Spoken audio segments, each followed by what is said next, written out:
Scene start होता है mountain range में, जहां हंट अब भी चल रहा था। Mutant bore, golden monkey, demonic काव, व्हाइट टाइगर और हनीपॉट बैजर अब भी शिकार करने में बिजी थे, पावरफुल टैलेंट्स को ढूंढ रहे थे। उसी बीच म्यूटेंट गोल्डन आंट को एक पावरफुल इंसेक्ट मिला था, जो बैटल में गोल्डन आंट को टक्कर दे रहा था। जहां गोल्डन आंट लेवल 6 में था, वहीं ब्लू मैंटिस लेवल 7 में था और हार मानने को तैयार नहीं था। म्यूटेंट गोल्डन आंट कई सारे बैटल्स जीत चुका था, कई सारे हाई लेवल्स बीस्ट को हरा चुका था, पर कोई भी बीस्ट ब्लू मैंटिस की तरह जिद्दी नहीं था।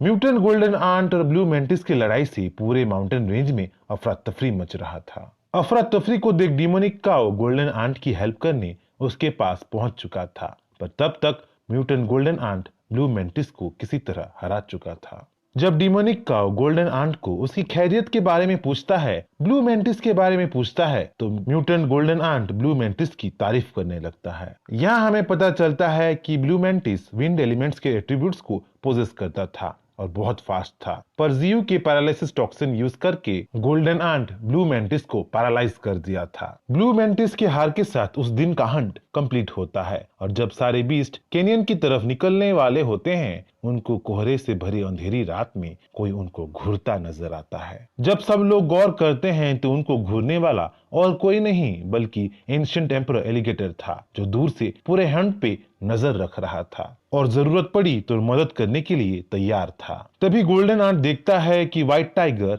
गायब था। सिर्फ वही नहीं, व्हाइट टाइगर के साथ डिफीटेड पैरालाइज्ड ब्लू मैंटिस भी गायब था। यहाँ हमें पता चलता है कि व्हाइट टाइगर अपने मास्टर जियू से तारीफ सुनने के लिए ब्लू मैंटिस को जियू के पास लेके गया था। व्हाइट टाइगर ब्लू मैंटिस को हराने का क्रेडिट खुद लेके जियू से तारीफ पाना चाहता था। दूसरी तरफ जियू अपने न्यू पावर्स की प्रैक्टिस कर रहा था, अपने ब्रांचेस को स्ट्रेंथनिंग कर रहा था। जियू अपने 23 ब्रांचेस को लेवल 3 में इवॉल्व कर चुका था और 27 ब्रांचेस और रूट्स को लेवल 3 में इवॉल्व करना अब भी बाकी था। अपने न्यू टैंटिकल्स जैसे पॉइजन कैरिंग ब्रांचेस से प्रैक्टिस कर कर के जियू खुद के 4,50,000 स्पिरिचुअल एनर्जी को ड्रेन कर चुका था, थक चुका था। तभी व्हाइट टाइगर जियू के पास दौड़ते हुए आता है और अपने मुंह से ब्लू मैंटिस को जियू के सामने बाहर निकालता है। ओए, तुम इतने एक्साइटेड क्यों हो? क्या आज का हंटिंग खत्म हो गया? ये क्या है? ओहो, व्हाइट टाइगर तुम तो बहुत पावरफुल हो गए हो, समझदार हो गए हो। शाबाश शाबाश, बहुत अच्छे। जहां जियू की तारीफ सुन व्हाइट टाइगर बहुत खुश हो रहा था, शैतानी स्माइल दे रहा था, वहीं दूसरी ओर म्यूटेंट गोल्डन आंट छींक रहा था, जैसे कि उसको कोई याद कर रहा हो। ब्लू मैंटिस के स्किल देख जियू इंप्रेस हुआ था। ब्लू मैंटिस इवॉल्व होके और भी ज्यादा पावरफुल हो सकता था, और अपने विंड एट्रीब्यूट्स के साथ ब्लू मैंटिस जियू की आर्मी में एक फाइन एडिशन था। पर प्रॉब्लम ब्लू मैंटिस का चंचलता था। ब्लू मैंटिस जियू के लाइफ ऑफ एसेंस पा के भी हमेशा भागने की कोशिश करता रहता था और कोड़े खा के अपनी औकात समझ भी जाता था। एक तरीके से हनीपॉट बैजर जैसा जियू की आर्मी में दूसरा एक आ गया था। कुछ देर में कैनियन में सारे बीस्ट वापिस आते हैं। उस दिन का हंटिंग खत्म होता है, पर डिमोनिक काव के दिमाग में हंटिंग छोड़ कुछ और होता है। मास्टर, इतने दिन हो गए, ब्रदर नाइनटेल फॉक्स अभी तक लौट के नहीं आया है। कहीं वो कोई मुसीबत में तो नहीं है? मुझे बहुत चिंता हो रहा है मास्टर। मैं उसे ढूंढने के लिए जाना चाहता हूँ मास्टर। जियू डेमोनिक काव की चिंता समझ रहा था। वो खुद भी नाइनटेल फॉक्स के बारे में चिंता कर रहा था, पर नाइनटेल फॉक्स एक समझदार और पावरफुल बीस्ट था। चिंता मत करो, नाइनटेल फॉक्स जहां भी एक्सप्लोरेशन कर रहा है ठीक ही है, मुझे उस पे पूरा भरोसा है। और तुम उसे इतने बड़े दुनिया में कहाँ ढूंढने जाओगे? बाहर खतरे भी बहुत हैं, और अगर तुम उसे ढूंढने के लिए चले भी गए और किसी ट्रांसेंड लेवल के एनिमी से टकरा गए तो तुम मुसीबत में पड़ जाओगे। जियू डिमोनिक काव को बाहर की दुनिया के खतरों के बारे में समझाने लगता है और डिमोनिक काव को स्ट्रॉन्गर बनने के लिए, नेक्स्ट लेवल में इवॉल्व होने के लिए अंडरग्राउंड केव में जाके ट्रेन करने को कमांड दे देता है। जहां डिमोनिक काव अंडरग्राउंड केव में ट्रेन करने को जा रहा था, वहीं जियू डिमोनिक काव के पास के बारे में सोच रहा था। देखते ही देखते डिमोनिक काव बहुत डेवलप हुआ था, मैच्योर हो गया था। जियू सोचने लगता है कि डिमोनिक काव लेवल अप होके, इवॉल्व होके कौन सा एक्स्ट्रा पावर पाएगा। देखते ही देखते 3 दिन बीत जाता है और 3 दिनों के अंदर white tiger, wild boar, golden monkey, golden ant और हनीपॉट बैजर की मदद से जियू इवोल्यूशन पॉइंट्स गेन कर रहा था। और टाइम के साथ जियू अपने सारे 50 रूट्स को लेवल 3 में इवॉल्व कर दिया था। जीव के ब्रांचेस भी लेवल 3 में पहुंच के मल्टीपल ब्रांचेस में कन्वर्ट होने लगे थे, ब्रांचेस का जाल बिछाने लगे थे। जीव अपने स्पिरिचुअल एनर्जी को ब्रांचेस में इंजेक्ट करके ब्रांचेस को हवा में लहरा के एक अनोखा करतब करता है, और देखते ही देखते जो ऑरोरा बीम्स बस नॉर्थ पोल और साउथ पोल में बनते हैं वो जीव के कैनियन में बनने लगते हैं। अरोरा बीम्स या अरोरा लाइट्स बहुत सुंदर थे और स्पिरिचुअल एनर्जी से भरे हुए थे। अरोरा लाइट्स इतने ब्यूटीफुल थे कि किसी के भी मन को मोह लेते थे, और अरोरा लाइट्स को बनाने वाला जीव अपने मल्टीपल ब्रांचेस के साथ मजेस्टिक लग रहा था। सच में विलो द विस्प लग रहा था, एक डिवाइन ट्री लग रहा था। जहां इंसान अरोरा लाइट्स और जीव के अपीयरेंस से बहुत इंप्रेस हुए थे, वहीं गोल्डन आंट ह्यूमन से चिढ़ रहा था। तुम लोग किस्मत वाले हो कि हमारे मास्टर के इस रूप को तुम लोग देख पाए हो। अगर मास्टर तुम लोगों को पनाह नहीं दिए होते तो मैं तुम लोगों को कब का मार चुका होता। जहां गोल्डन आंट की बातें सुन क्यान किंग दुखी हो रही थी, डिप्रेस हो रही थी, वहीं लैंगफैंग गोल्डन आंट को जवाब देना चाहता था, पर क्यान किंग के रोकने से चुप हो गया था। वहीं जीव अरोरा लाइट्स निकाल के एग्जॉस्ट हो चुका था, थक चुका था, क्योंकि लेवल 3 के स्किल्स को यूज करना सेकेंड ऑर्डर के ट्रांसेंडेंट्स के लिए मुश्किल था, एनर्जी कंज्यूमिंग था। दूसरी तरफ अंडरग्राउंड केव में काम जोर शोर से चल रहा था। म्यूटेंट गोरिल्ला और किंगजाओ के अंडर अंडरग्राउंड केव प्राइमेट्स के एक बस्ती में तब्दील होने वाला था।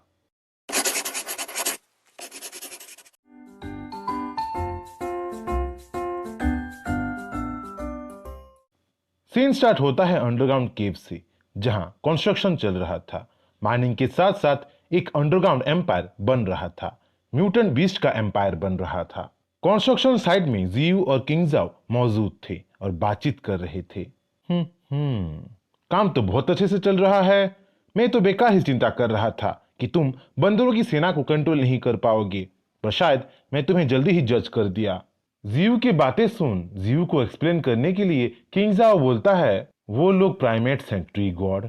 वो लोग तब तक मेरी बात मानेंगे जब तक उनको लगेगा कि मैं उनसे स्ट्रांग हूं, क्योंकि गोरिल्लास के ग्रुप में अल्फा मेल का ही डोमिनेशन चलता है, दबदबा चलता है। जब जीव कंस्ट्रक्शन के काम देख खुश हो रहा था, किंगजाओ की तारीफ कर रहा था, तब किंगजाओ अपने आप को एक्सप्लेन करने लगता है, गोरिल्लास के कैरेक्टरिस्टिक के बारे में बोलने लगता है।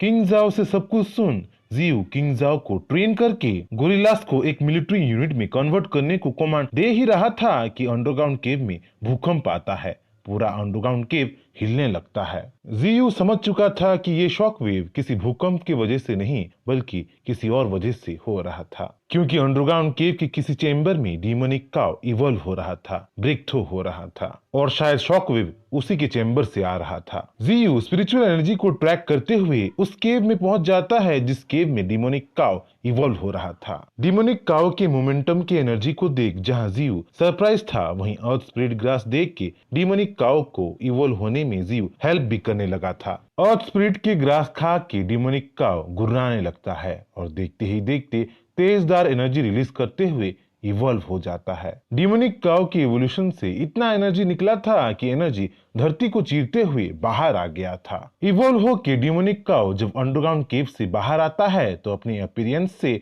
वो मैजेस्टिक लग रहा होता है। उसका एक्स्ट्रा पेयर्स ऑफ हॉर्न्स निकल आया था, वो बड़ा और स्ट्रॉन्गर लग रहा था। इवॉल्व होके डीमोनिक काव एक छोटे से एरिया में ग्रेविटी को मैनिपुलेट कर सकता था। ग्रेविटी नेचर का एक पावरफुल ताकत डीमोनिक काव के स्किल के अंडर आ चुका था। डीमोनिक काव के डेवलपमेंट देख दूसरे बीस्ट उसे कॉन्ग्रेचुलेट करने आ जाते हैं, उसे बधाई देने लगते हैं, पर डीमोनिक काव बोलने लगता है कि वो स्ट्रॉन्गर तो हो गया है पर अपनी पावर को वो महसूस नहीं कर पा रहा है। जहां डीमोनिक काव की बातें सुन दूसरे बीस्ट कंफ्यूज थे, वहीं जीव डीमोनिक काव को अपने पावर को महसूस करने के लिए प्रैक्टिस मैच में फाइट करने को कमांड दे देता है। हे ब्लू मैंटिस, अगर तुम डीमोनिक काव से जीत गए तो मैं तुमको यहाँ से जाने दूंगा, पर अगर तुम मैच हार गए तो तुम्हें मेरी बातें मान के यहाँ ओबीडियंटली रहना पड़ेगा। जहां जीव ब्लू मैंटिस को टेलीपैथी से झूठी कंडीशन दे रहा था, वहीं गोल्डन आंट और डीमोनिक काव में फाइट की चिंगारी जलने लगी थी,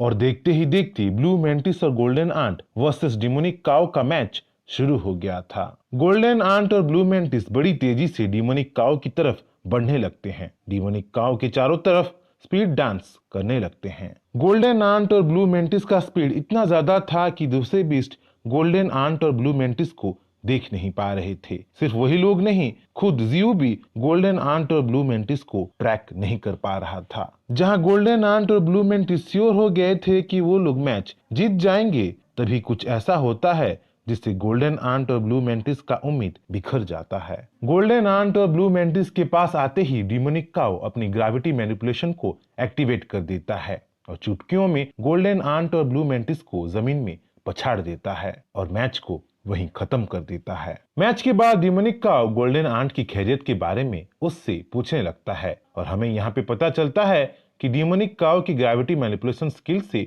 गोल्डन आंट के जॉइंट्स टूट गए थे और इंटरनल ऑर्गन्स क्रस्ट हो गए थे।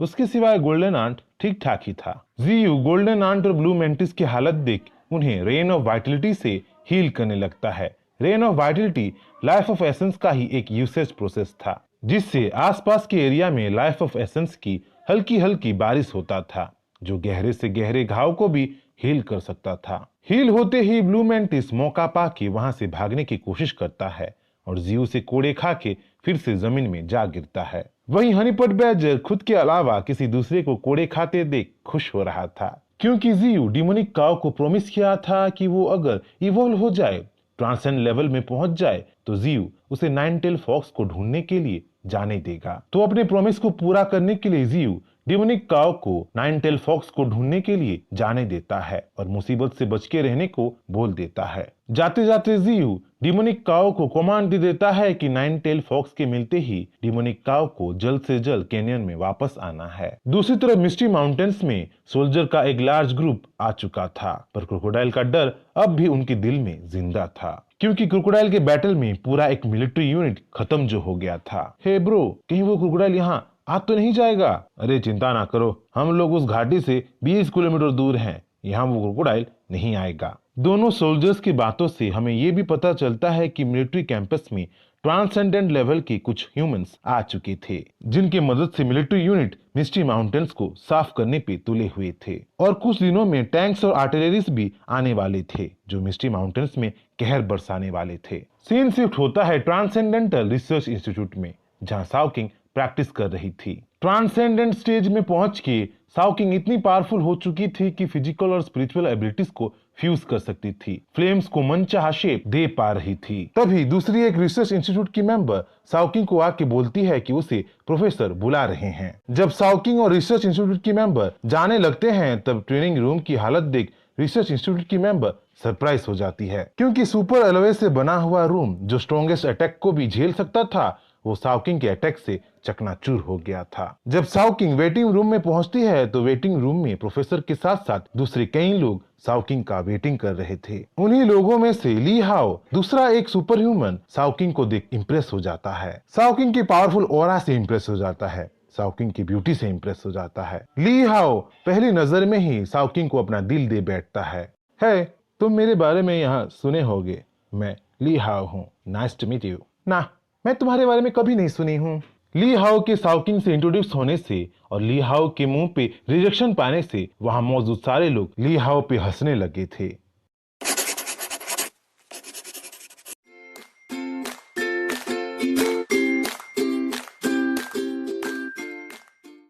सीन स्टार्ट होता है ट्रांसेंडेंटल रिसर्च इंस्टीट्यूट में, जहां बहुत सारे सुपर ह्यूमंस गैदर हुए थे। जहां ली हाओ को साओलिंग मुंह पे रिजेक्ट कर दी थी, जहां ली हाओ सबके हंसी का टारगेट बन गया था, क्योंकि साओलिंग ली हाओ के बारे में बिल्कुल कुछ नहीं जानती थी। तो एक फेलो सुपर ह्यूमन ली हाओ के बारे में साओलिंग को अपडेट करने लगती है।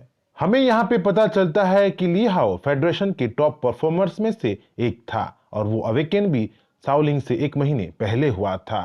ली हाओ का फैमिली बैकग्राउंड भी स्ट्रॉन्ग था। ली हाओ के पिता एक वेल्दी बिजनेसमैन थे और नामचिन ली फैमिली से बिलोंग करते थे। उसके पिता ली हाओ के लिए सब कुछ लुटा देते थे, बिलियंस ऑफ डॉलर उसके स्पिरिचुअल होप्स पे खर्च करते थे। इसी स्ट्रॉन्ग बैकग्राउंड के वजह से, स्किल के वजह से ली हाओ फेडरेशन का यंगेस्ट मेजर जनरल बना था और अपनी स्किल के वजह से बैटल में कई सारे बीस्ट का इन्वेजन रोका था। भूल जाओ जो मैंने कहा, ओके, छोड़ो। अगर तुम मेरे बारे में कभी सुनी ही नहीं हो तो क्या ही कर सकते हैं। और हाँ, तुम्हें मैं अपनी टीम में शामिल भी करना चाहता हूँ। सेकेंड मिलिट्री डिस्ट्रिक्ट में ऐड भी करना चाहता हूँ, पर तुम्हें ऐड करने से पहले तुम्हारी क्वालिफिकेशन को देखना भी चाहता हूँ। जहां ली हाओ शाओलिंग से रिजेक्शन पाके उदास होकर अपनी असली मुद्दे पे आ गया था, शाओलिंग की टेस्ट लेना चाहता था, वहीं शाओलिंग टेस्ट की बात सुन कंफ्यूज थी। ली हाओ की बातें समझ नहीं पा रही थी। तब ली हाओ शाओलिंग को समझाते हुए बोलता है कि शाओलिंग को उससे लड़ना है, लड़ाई में अपनी स्किल्स को ली हाओ को दिखाना है। लड़ाई की स्टार्ट होते ही जहां मैक्सिमम सुपर ह्यूमंस, रिसर्चर्स और प्रोफेसर्स शाओलिंग के लिए चीयर कर रहे थे, वहीं यान लैंगलिंग ली हाओ के लिए चीयर करने लगी थी, क्योंकि शुरू से ही यान लैंगलिंग शाओलिंग को अपना कॉम्पिटिटर समझती थी। शाओलिंग को यान लैंगलिंग इतू सा भी पसंद नहीं करती थी। यहाँ हमें पता चलता है कि शाओलिंग रिसर्च इंस्टीट्यूट में रह के सबके साथ बॉन्डिंग कर दी थी, और सबसे ज्यादा बॉन्डिंग शाओलिंग का प्रोफेसर से हुई थी, जो उसे चीयर करते हुए ली हाओ से लड़ने की तरकीबें बता रहा था। प्रोफेसर शाओलिंग को अपनी बेटी की तरह देखने लगा था। देखते ही देखते मैच शुरू हो जाता है, जहां ली हाओ अपने थंडर एलिमेंट को एक्टिवेट करता है, वहीं शाओलिंग अपने फायर एलिमेंट्स को बटरफ्लाई के रूप में एक्टिवेट कर देती है। छोटे से बटरफ्लाई फायर एलिमेंट को देख ली हाओ शाओलिंग को कमजोर समझने लगता है, ओवर कॉन्फिडेंट हो जाता है, और वही उसकी सबसे बड़ी गलती होता है। ली हाओ का स्पिरिचुअल वैल्यू 20,000 था, और ये 20,000 का स्पिरिचुअल वैल्यू एक इंसान के लिए बहुत ज्यादा था। इसी ओवर कॉन्फिडेंस में आके ली हाओ थंडर फिस्ट एक्टिवेट करके शाओलिंग की ओर बढ़ने लगता है। शाओलिंग की ओर से आते हुए छोटी सी बटरफ्लाई को हिट करने लगता है। जहां ली हाओ सोच लिया था कि अपने थंडर एलिमेंट से शाओलिंग की पिद्दी बटरफ्लाई को वो बुझा देगा, शाओलिंग को हरा देगा, वहीं होता उसका उल्टा है। थंडर फिश से शाओलिंग के बटरफ्लाई को बुझाने की जगह ली हाओ बटरफ्लाई के फ्लेम से खुद जल उठता है। बटरफ्लाई का फ्लेम्स इतना पावरफुल था, इतना हीट जनरेट कर रहा था कि ली हाओ जलने लगता है, दर्द के मारे चीखने लगता है। फाइट की इंटेंसिटी को देख जहां प्रोफेसर शाओलिंग को चीयर करते हुए एक्साइटेड होते हुए ली हाओ को मारने को बोल रहा था, वहीं दूसरी सुपर ह्यूमन गर्ल प्रोफेसर को शांत कर रही थी, प्रोफेसर को समझा रही थी कि मैच में कोई किसी को मार नहीं सकता, क्योंकि वो क्राइम होता है। जहां यान लैंगलिंग शाओलिंग से इतना जलने लगी थी कि वो शाओलिंग को ली हाओ के हाथों मरते देखना चाहती थी, वहीं बैटल की रिजल्ट देख एरिना में मौजूद सारे लोग शाओलिंग को चीयर करने लगे थे, यहाँ तक कि खुद ली हाओ भी शाओलिंग की पावर को एडमायर करने लगा था। पर इतना दूर आके ली हाओ अब पीछे नहीं हट सकता था, इतनी जल्दी हार मान के अपनी बेइज्जती नहीं कर सकता था। अपनी पूरी पावर यूज करके ली हाओ पूरे एरिना को थंडर एनर्जी से कवर कर देता है, और शाओलिंग को देर होने से पहले हार मानने को बोलता है, क्योंकि ली हाओ समझ रहा था कि उसकी फुल पावर से वो शाओलिंग को भूंद के रख सकता था। चिंता ना करो, मैं इतनी कमजोर नहीं हूँ, और मैं यहाँ नहीं मरने वाली, बोल के शाओलिंग सबको सरप्राइज करते हुए हजारों करोड़ों फ्लेम बटरफ्लाइज को समन करती है। एक बटरफ्लाई ने कुछ टाइम पहले ली हाओ को जला के रख दिया था, पर अब तो बटरफ्लाई का पूरा एक आर्मी था। इतने सारे डेडली बटरफ्लाइज को देख भी ली हाओ जरा भी नहीं घबराया, और सामने से बटरफ्लाई से अपने थंडर एनर्जी से वो टकराया। थंडर एनर्जी और फ्लेम एनर्जी के टकरार से जोरदार एक एक्सप्लोजन हुआ, चारों तरफ धुआं धुआं हो गया, और धुएं के हटते ही रिजल्ट सामने था। मैं हार मानता हूं, बोल के ली हाओ जमीन पे गिर गया था, और देखते ही देखते पूरा क्राउड शाओलिंग का नारे लगाने लगा था। मैच का रिजल्ट देख यान लैंगलिंग ही नहीं, ट्रांसेंडल रिसर्च इंस्टीट्यूट के हायर अप ऑफिसर्स भी शॉक थे, क्योंकि ली हाओ वाकई एक फॉर्मिडेबल ओपोनेंट था, जिसे हराना कोई आसान काम नहीं था। हायर ऑफिसर्स की बातों से हमें पता चलता है कि वो लोग शाओलिंग की पावर्स देख बहुत इंप्रेस हुए थे। सेकेंड आर्मी के डिप्लॉयमेंट के बाद सेकेंड डिवीजन में ली हाओ जैसे अवेकनर्स ना के बराबर थे। उस वक्त शाओलिंग का मिलिट्री डिवीजन में ऐड होना एक मिरेकल जैसा था। सेकेंड डिवीजन मिलिट्री यूनिट को स्ट्रॉन्गर जो बनाना था।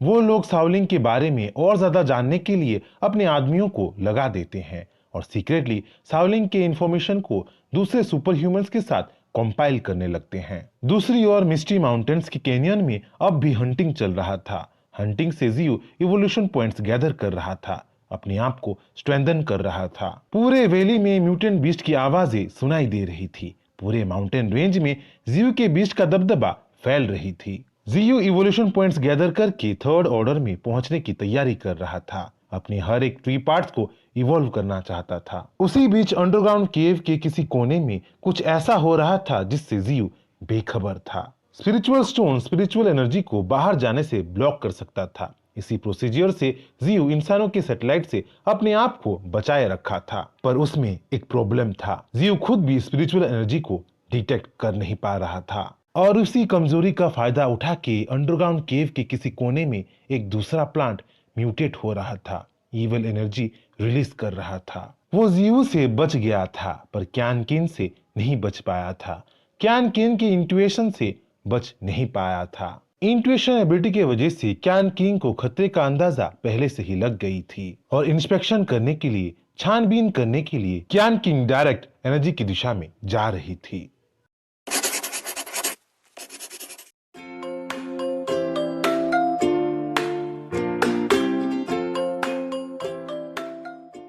सीन स्टार्ट होता है कैनियन के केव से, जिसके अंदर कोई अनजान खतरा पनप रहा था, जो जियो की नजरों से तो बच गया था पर क्यान किन की नजरों से अपने आप को बचा नहीं पाया था। एक अनजान खतरे को भाप के क्यान किन उस खतरे की ओर बढ़ी चली जा रही थी, स्पिरिट केव की गहराई में चली जा रही थी। जो भी अंडरग्राउंड केव में पनप रहा था वो स्ट्रेंज एनर्जी वेव्स निकाल रहा था। एनर्जी के पैटर्न से साफ जाहिर था कि अंडरग्राउंड केव में रहने वाला कोई दोस्त नहीं था, क्योंकि उसके एनर्जी पैटर्न से हॉस्टिलिटी साफ झलक रहा था। एनर्जी का पीछा करते हुए क्यान किन अंडरग्राउंड केव की गहराई में जा ही रही थी कि गहराई से मल्टीपल रेड वाइन्स आने लगते हैं। क्यान किन को वाइन्स जकड़ लेते हैं। क्यान किन वाइन से बचने की कोशिश तो करती है पर उसकी कोशिशों को रेड वाइन्स नाकाम कर देती है। क्यान किन को बेहोश करके रेड वाइन्स उसको केव की गहराई में खींच के लेने लगती है।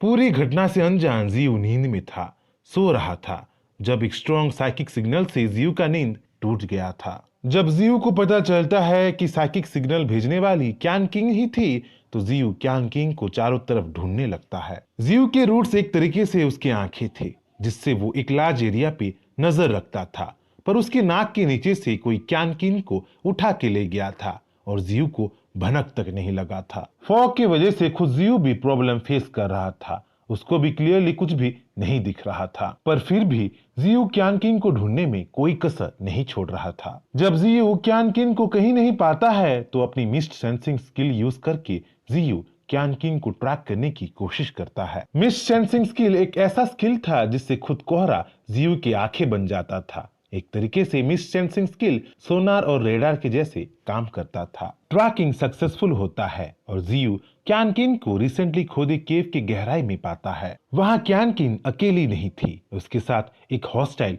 शैतानी जीव थी। जब जियो अंडरग्राउंड केव में पहुंचता है तो देखता है कि एक प्लांट ग्रास म्यूटेंट हो चुका था, कॉन्साइसनेस पा चुका था और क्यान किन से पैरासाइट की तरह चिपका हुआ था। क्यान किन के अंदर अपनी जड़ें गड़ा रहा था। ये वही प्लांट था जो स्पिरिचुअल माइंड केव में उगता था और स्पिरिचुअल एनर्जी से शायद वो म्यूटेट हो गया था। स्पिरिचुअल एनर्जी एक तरीके से बैरियर बनाता था और उसी बैरियर की वजह से खुद जियो भी ग्रास प्लांट की म्यूटेशन को डिटेक्ट नहीं कर पाया था। जियो के अंडरग्राउंड केव में पहुंचते ही म्यूटेंट प्लांट जियो पे अपने वाइन से हमला कर देता है, पर एरिया का बॉस कौन है जियो से वो जल्द ही समझ जाता है। जियो अपने स्नेक जैसे रूट से म्यूटेंट प्लांट को 2 टुकड़ों में काट देता है, उसे अजगर की तरह जकड़ लेता है और म्यूटेंट प्लांट का किस्सा वहीं खत्म कर देता है। म्यूटेंट प्लांट को मार के जियो को म्यूटेंट प्लांट के सारे स्किल्स मिल जाते हैं।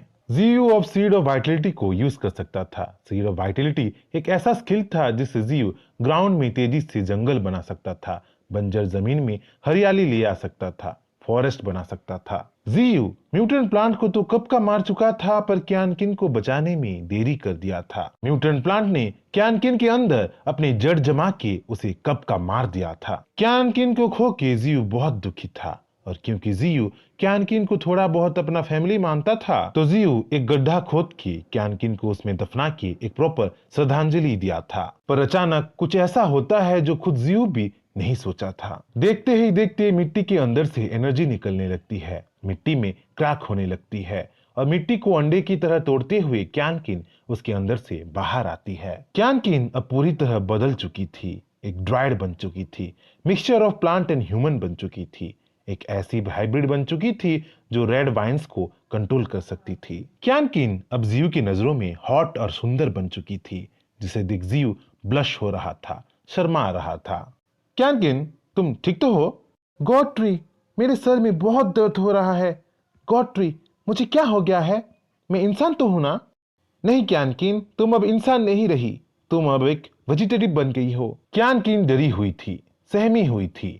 क्यान किन को देख जियू उसे संभालने के लिए सिचुएशन के बारे में अपडेट करने लगता है, पर अपनी असलियत जान की वो एक प्लांट स्पीसीज है समझ के क्यान किन और भी ज्यादा घबराने लगती है, खौफ में आके चीखने चिल्लाने लगती है। जियू क्यान किन को संभलने को थोड़ा टाइम दे के क्यान किन को बोलने लगता है कि वो अब एक हाइब्रिड बन चुकी है और अब वो इंसानों के पास वापस नहीं जा सकती है, क्योंकि इंसान उसे देखते ही उस पे एक्सपेरिमेंट करने लगेंगे, उसे इंसान की तरह ना देख के उसे टेस्ट सब्जेक्ट बना लेंगे। जियू क्यान किन को उनको ज्वाइन करने को बोलता है, उसकी आर्मी का, उसकी फैमिली का एक हिस्सा होने को बोलता है। दूसरी तरफ माउंटेन रेंज में फास्ट ऑर्डर की कैमिलियन को ढूंढ लिया गया था और अपने बचाव में कैमिलियन व्हाइट टाइगर पे हमला कर दिया था। यहाँ हमें पता चलता है कि व्हाइट टाइगर अपने प्राइड के चक्कर में एम्परर एलिगेटर से मदद ना लेके कैमिलियन से हार गया था, कैमिलियन को पकड़ नहीं पाया था। जहाँ जियू घायल व्हाइट टाइगर को हील कर रहा था, वहीं जियू को उसके आसपास के एनवायरनमेंट में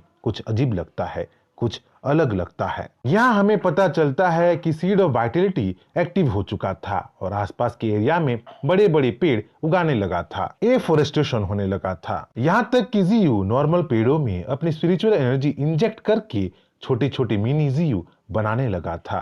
तभी गोल्डन आंट को अपने आसपास एक स्ट्रेंज ओरा महसूस होता है, एक ओरा जिससे वो अनजान था, एक क्रिएचर जिसे म्यूटेंट गोल्डन आंट कभी नहीं देखा था। बैटल मोड में आके गोल्डन आंट उस अनजान क्रिएचर की ओर झपटता है और अपने सामने वो क्यान किन को पाता है। क्यान किन अब बदल चुकी थी, एक म्यूटेंट प्लांट स्पीसीज बन चुकी थी। वो अब इतना पावरफुल बन चुकी थी कि अपने वाइन से गोल्डन आंट के पावरफुल अटैक्स को इजीली डिफ्लेक्ट कर दी थी, रोक ली थी। क्यान किन के सबके सामने आते ही जियू क्यान किन के नए रूप का सबके सामने इंट्रोडक्शन कराता है, उसे थॉर्न बोल के नया नाम देता है और सारे बीस्ट में क्यान किन को 6th इन कमांड में रख देता है।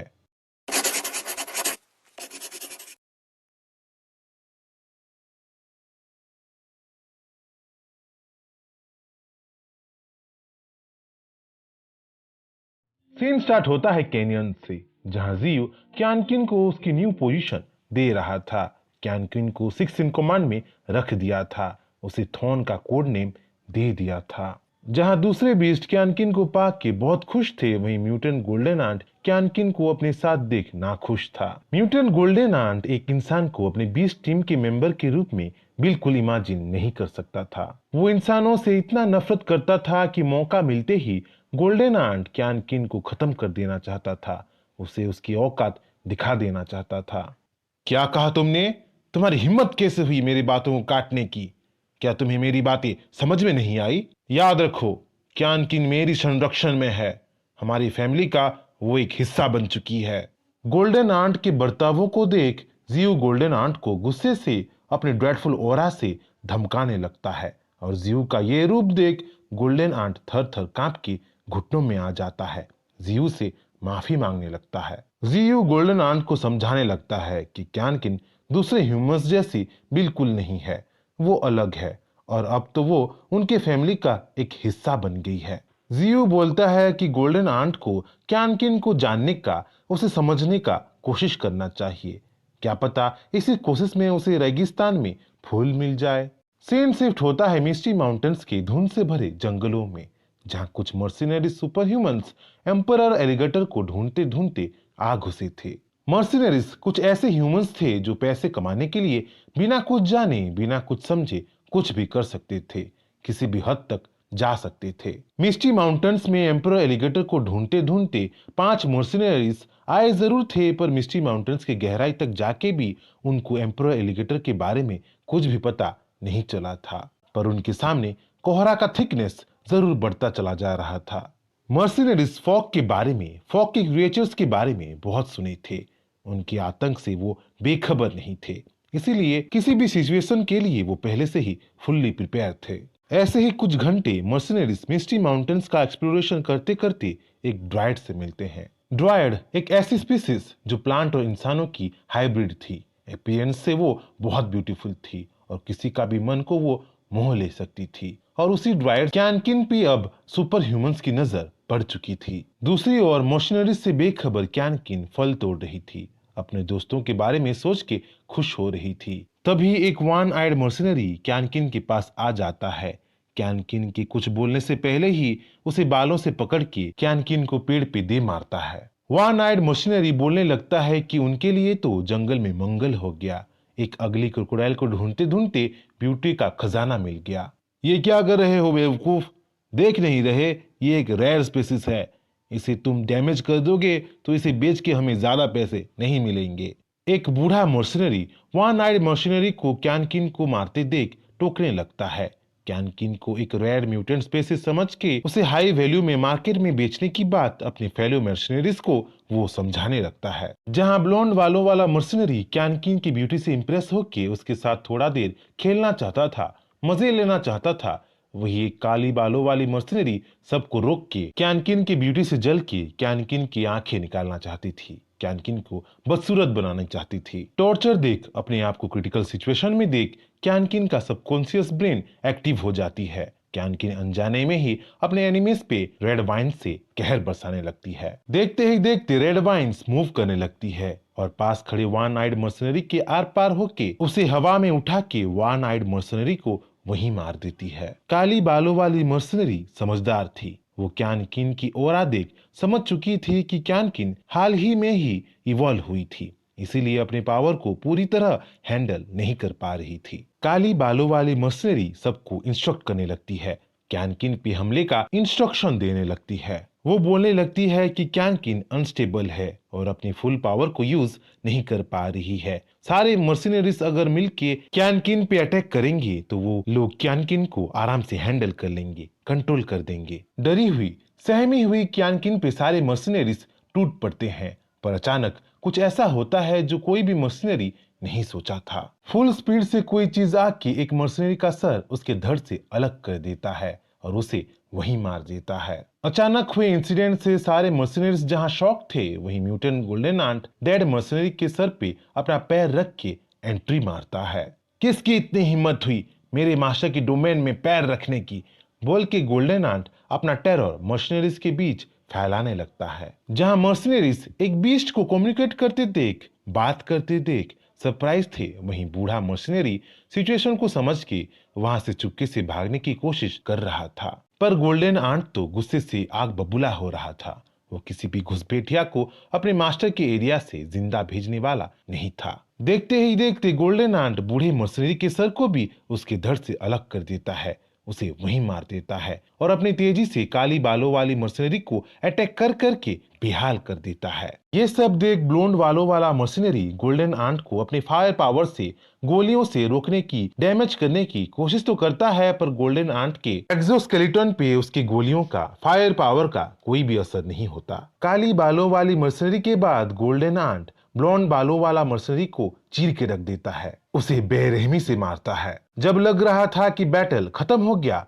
मर्सनरीज वर्सेस बीस्ट के बैटल में बीस्ट जीत गए, तभी कुछ ऐसा होता है जिससे पाशा उलट जाता है। मरते मरते ब्लॉन्ड बालों वाला मर्सनरी एक ग्रेनेड को डेटोनेट कर देता है, जिससे गोल्डन आंट कई कदम दूर जा गिरता है, बुरी तरह घायल हो जाता है। यहाँ हमें पता चलता है कि डेटोनेट होने वाला ग्रेनेड स्पेशल ग्रेनेड था, जो बीस्ट को हेवी डैमेज देने के लिए बनाया गया था। मर्सनरीज के लिए मौका सुनहरा था, क्योंकि गोल्डन आंट घायल जो हो गया था। इसी मौके का फायदा उठा के काली बालों वाली मर्सनरी उठ खड़ी होती है और गोल्डन आंट को डेडली आखिरी वार करने की फिराक में होती है। गोल्डन आंट अपनी अधमरी हालत में लाचार था, अपने आप को वो काली बालों वाली मर्सनरी से बचा भी नहीं सकता था। जब लग रहा था कि गोल्डन आंट का किस्सा वहीं खत्म होने वाला है, गोल्डन आंट वहीं मरने वाला है, तभी कैनकिन गोल्डन आंट को सुई की नोक से बचा लेती है। कैनकिन अपने रेड वाइन्स को काली बालों वाली मर्सनरी के सर के आर पार कर देती है। मर्सनरीज का किस्सा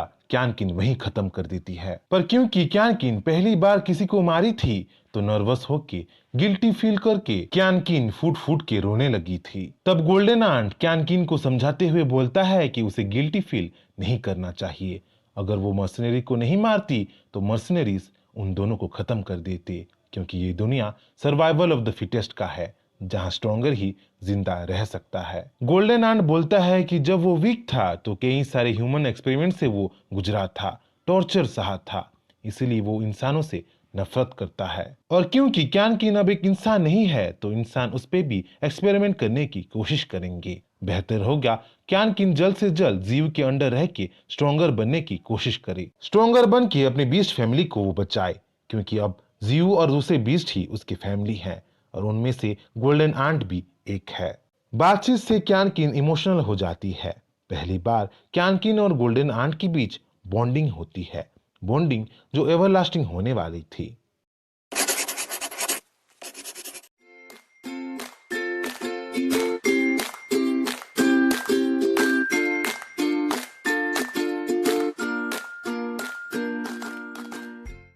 सीन स्टार्ट होता है कैनियन से। कैनियन जहां खुशी का माहौल था, खुशी जो बीस्ट की रिसेंट विक्ट्री से आया था। जहां किंग जाओ के बाद क्यानकिन भी जियू की साइड में आ चुकी थी। जियू और उसके बीस्ट को अपना फैमिली मानने लगी थी। वहीं लैंगफैंग बीस्ट से जुड़ा जरूर था, पर फिर भी जियू और उसके बीस्ट के साथ 100% वो नहीं मिल पा रहा था। अपना फ्यूचर वो कैनियन में बिताना नहीं चाहता था, क्योंकि शहर में उसका एक परिवार था जो उसका शायद इंतजार कर रहा था। सीन शिफ्ट होता है चाइना फेडरेशन में, जहां ऑफिशियल मीटिंग चल रहा था। बढ़ते बीस्ट के आतंक पे डिस्कशन चल रहा था। स्पिरिचुअल आइलैंड कैप्चर करने का प्रोग्राम धीमा चल रहा था। इनलैंड सिटीज पे बीस्ट का हमला हर रोज का किस्सा बन चुका था। कोस्टल सिटीज में तो तबाही मच रही थी, जहां सी बीस्ट के कारण मरने वालों की संख्या हजारों पे जा रही थी। इंसानों के हिसाब से दुनिया डार्क एज की ओर बढ़ी चली जा रही थी। सिचुएशन को देखते हुए चाइना फेडरेशन का हेड रिसर्चर्स को, दूसरे ऑफिसर्स को सी बीस्ट के पागलपन, आतंक के मुद्दे पे एक्सप्लेनेशन देने को बोलता है, जिसपे चाइना फेडरेशन की director of inland spiritual power bureau बोलने लगती है कि सारे इन्वेस्टिगेशन और रिसर्च से पता चला है कि धीरे धीरे समंदर के गहराई में स्पिरिचुअल कॉन्सेंट्रेशन बढ़ता चला जा रहा है। डायरेक्टर ऑफ ISPB मतलब इनलैंड स्पिरिचुअल पावर ब्यूरो एक होलोग्राफिक चार्ट निकाल के सबको दिखाने लगती है। इनकमिंग डेंजर के बारे में एक्सप्लेन करने लगती है। वो सबको समझाती है कि स्पिरिचुअल पावर प्योर ऑक्सीजन जैसी है। जैसे हाईली कॉन्सेंट्रेटेड ऑक्सीजन पॉइजनस होता है, उसी तरह highly concentrated spiritual power oxygen की तरह एडप्ट ना कर पाने वाले बीस्ट के लिए पॉइजनस होता है। वही कॉन्सेंट्रेटेड स्पिरिचुअल पावर समंदर की गहराई में तैयार हो रहा है, जिससे बीस्ट किसी तरह म्यूटेट हो रहा है, और जो म्यूटेट नहीं हो पा रहा वो समंदर की गहराई से भाग रहा है, शैलो वाटर में आ रहा है, कोस्टल सिटीज पे हमला कर रहा है। डायरेक्टर ऑफ ISPB बोलने लगती है कि उसी हाईली कॉन्सेंट्रेटेड स्पिरिचुअल पावर की वजह से सारे बीस्ट पागल हो रहे हैं।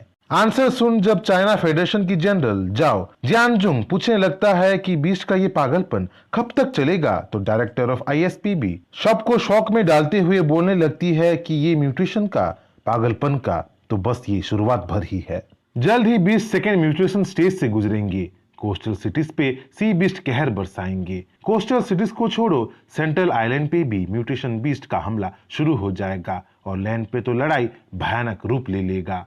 डायरेक्टर ऑफ ISPB से एक्सप्लेनेशन सुन आने वाले खतरे के बारे में सोच चाइना फेडरेशन का हेड चिंता में पड़ जाता है और म्यूटेशन की गंभीरता को सबको समझाने के लिए सबको एक वीडियो क्लिप दिखाता है। वीडियो जिसमें एक आंट दूसरे एक म्यूटेटेड ड्राइड को बचा रहा था, कम्युनिकेट कर रहा था और किसी को अपना मास्टर बोल रहा था। वीडियो से पूरा फेडरेशन अलर्ट हो गया था। मिस्टी माउंटेन में क्रोकोडाइल के सिवा कोई और भी था जो सारे बीस्ट को कमांड दे रहा था, जो शैडो में रह के सबको कंट्रोल कर रहा था, जो गोल्डन आंट का मास्टर था।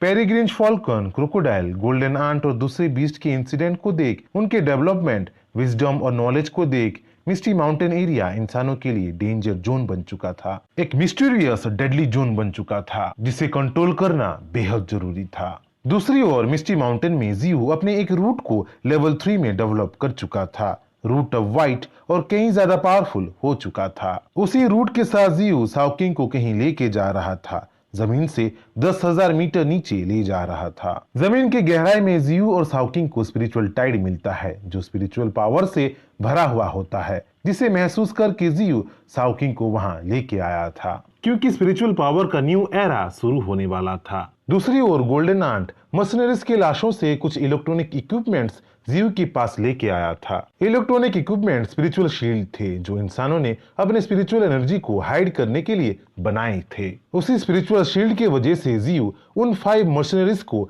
डिटेक्ट नहीं कर पाया था। स्पिरिचुअल शील्ड इंसानों को जीव के फॉग सेंसर से बचा रहा था। जीव स्पिरिचुअल शील्ड को गुस्से से तोड़ देता है। वो सोचने लगता है कि अगर इंसान ऐसे स्पिरिचुअल शील्ड को यूज करके मिस्टी माउंटेन्स में आएंगे तो बहुत बड़ी प्रॉब्लम होगी। वो लोग आराम से जीव की नजरों से अपने आप को हाइड कर लेंगे। जीव की नजरों में इंसानों का डेंजर लेवल दिन ब दिन बढ़ता चला जा रहा था। जीव और गोल्डन आंट बातचीत कर ही रहे थे कि एंशिएंट एम्परर एलिगेटर जीव को टेलीपैथी से कांटेक्ट करता है और जीव को एक बुरी खबर देता है। एंशिएंट एम्परर एलिगेटर बताता है कि मिस्टी माउंटेन के एरिया में कई सारे हेलीकॉप्टर्स, टैंक्स और लार्ज नंबर ऑफ बटालियंस आ रहे हैं। सीन शिफ्ट होता है मिस्टी माउंटेन्स के बाउंड्री पे, जहां व्हाइट क्रेन आसमान से नजर रख रहा था। चाइना फेडरेशन से हजारों हेलीकॉप्टर्स, लाखों टैंक्स, आर्टिलरीज और अनगिनत सोल्जर डिप्लॉय हो चुके थे और वो सब फुल वॉर स्पिरिट में मिस्टी माउंटेन्स की ओर बढ़ते चले जा रहे थे। सिर्फ उतने ही नहीं, उनके साथ जेनेटिक मॉडिफिकेशन डिपार्टमेंट के ट्रांसेंडेंट फोर्स भी मिस्टी माउंटेन्स में अपना पैर रख चुके थे। इस बार के ट्रांसेंडेंट फोर्स कोई जोक नहीं थे। वो जेनेटिकली मॉडिफाइड हुए थे, बीस्ट के जीन्स अपने बॉडी में कैरी कर रहे थे और किसी भी दूसरे अवेकनर से कहीं ज्यादा पावरफुल थे। मॉडिफाइड ट्रांसेंडेंट फोर्स के साथ साथ फेडरल ट्रांसेंडेंटल रिसर्च इंस्टीट्यूट के फोर्स भी मिस्टी माउंटेन्स में आ चुके थे और मिस्टी माउंटेन्स की ब्यूटीफुल सीनरी को एंजॉय कर रहे थे। दूसरी ओर व्हाइट क्रेन के साथ साथ wild boar, golden monkey, golden ant और हनीपॉट बैजर भी इंसानों पे अपना नजर गड़ा चुके थे। जहां म्यूटेटेड बीस्ट जीव के ब्यूटीफुल डिवाइन लैंड पे इंसानों को देख गुस्से से पागल हो रहे थे, गुर्रा रहे थे, वहीं जीव चिंता में था क्योंकि साउकिंग से उसे आर्मी के बारे में कोई खबर जो नहीं आया था। जल्द ही एक लार्ज स्केल बैटल होने वाला था। जीव के चुनिंदे बीस्ट वर्सेस लाखों सोल्जर्स और सुपर ह्यूमंस का वॉर शुरू होने वाला था।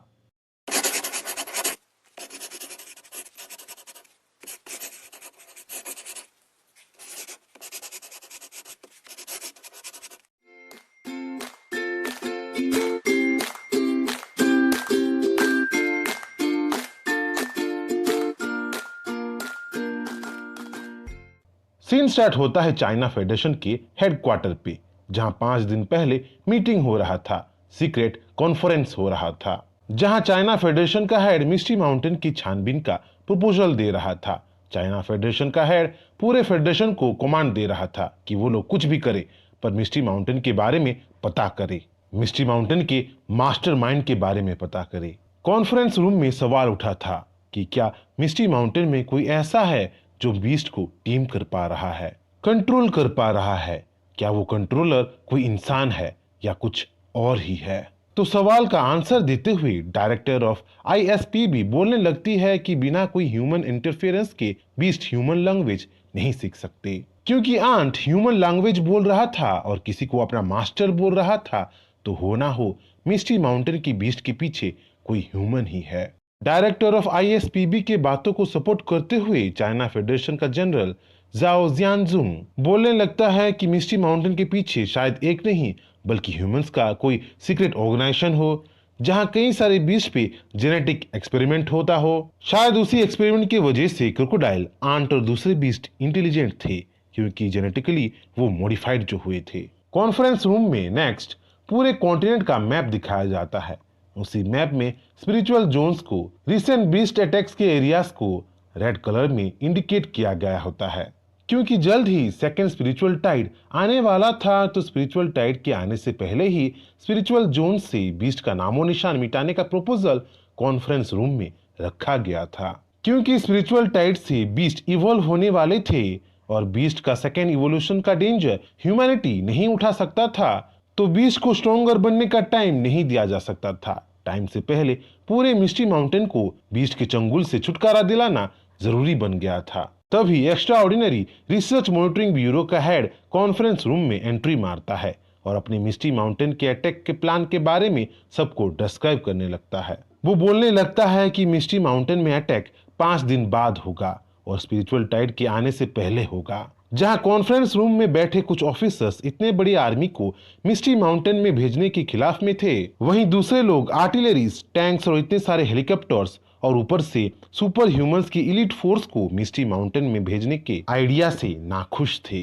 पर ERMB का हेड सबको बताने लगता है कि इतना फोर्स भी काफी नहीं है, क्योंकि अगर बीस्ट उनके अटैक से बच गए, स्पिरिचुअल टाइड से इवॉल्व हो गए, तो ह्यूमैनिटी बड़ी मुसीबत में पड़ जाएगा। ERMB का हेड सबके सामने एक रिपोर्ट पेश करता है और अपने बैटल प्लान में जनरल ली को भी शामिल कर देता है। सबके सहमति से ERMB का हेड जनरल ली को, one of the strongest super human को, मिस्टी माउंटेन के लिए रवाना कर देता है। वहीं दूसरी तरफ रिसर्च इंस्टीट्यूट का प्रोफेसर एक ऐसे एलिक्सर बनाने में सक्सेसफुल हो गया था जिससे शाओलिंग अपने फायर एलिमेंट पे पूरी तरह काबू पा सकती थी। शाओलिंग एडवांस हो सकती थी। पर प्रोफेसर को शाओलिंग के लिए एलिक्सर बनाते देख लैंगलिंग अंदर ही अंदर जलने लगी थी। लैंगलिंग शाओलिंग को बिल्कुल पसंद नहीं करती थी और प्रोफेसर और शाओलिंग के बढ़ते क्लोजनेस को लैंगलिंग और ज्यादा बर्दाश्त नहीं करने वाली थी। लैंगलिंग प्रोफेसर को अटैक कर देती है और प्रोफेसर से एलिक्सर लेके वहां से भाग जाती है।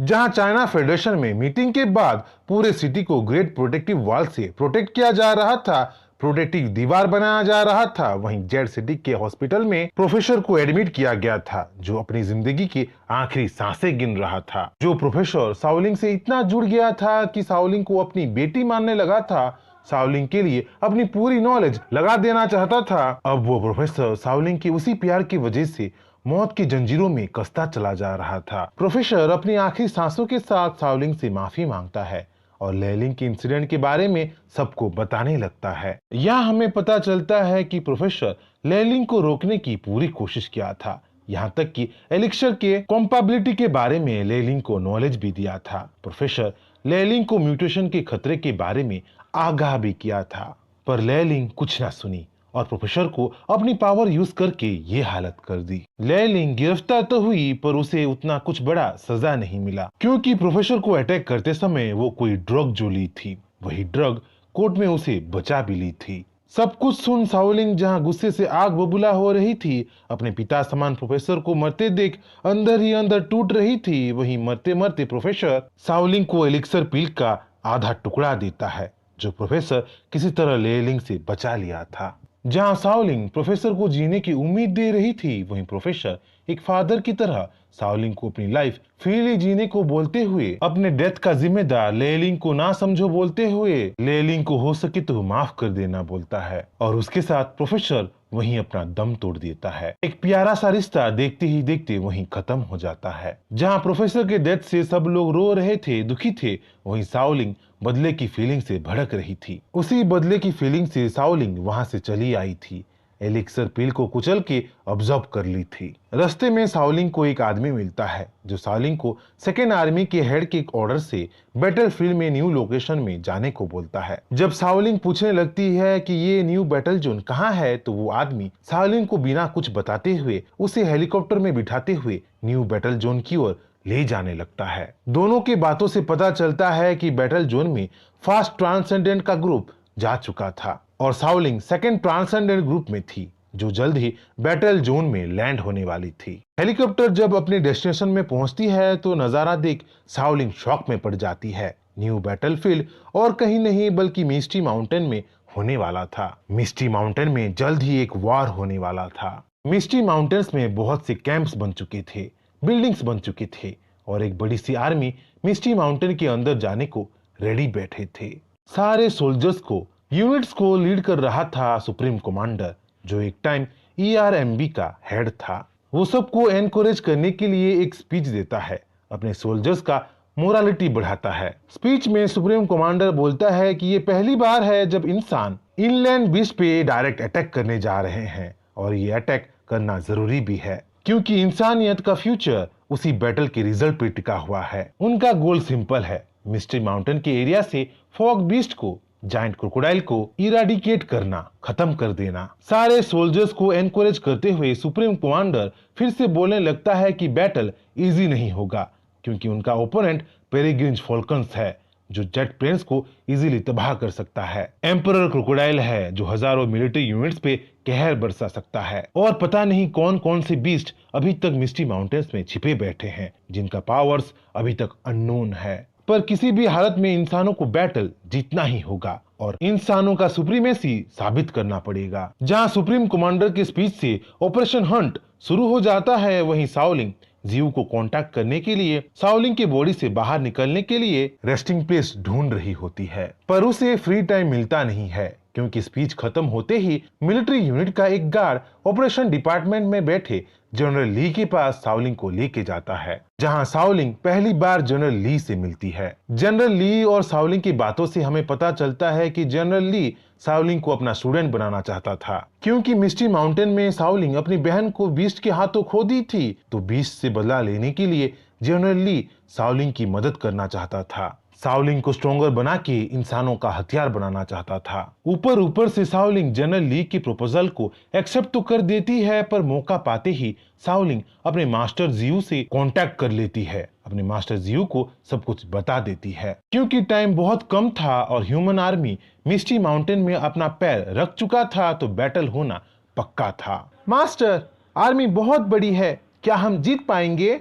जहां आर्मी के साइज को देख, उनके बैटल पावर को देख शाओकिंग डाउट में थी, जीतेंगे या हारेंगे बोल के सोच रही थी। वहीं जियू शाओकिंग को समझाने लगता है। जियू बोलने लगता है कि हर एक प्रॉब्लम का एक ना एक सॉल्यूशन जरूर होता है, बस ढूंढ पाने की देरी होता है। अगर उनको जिंदा रहना है तो लड़ना बेहद जरूरी है, क्योंकि इस बार जियू का फैमिली, उसका सब कुछ दांव पे लगा है।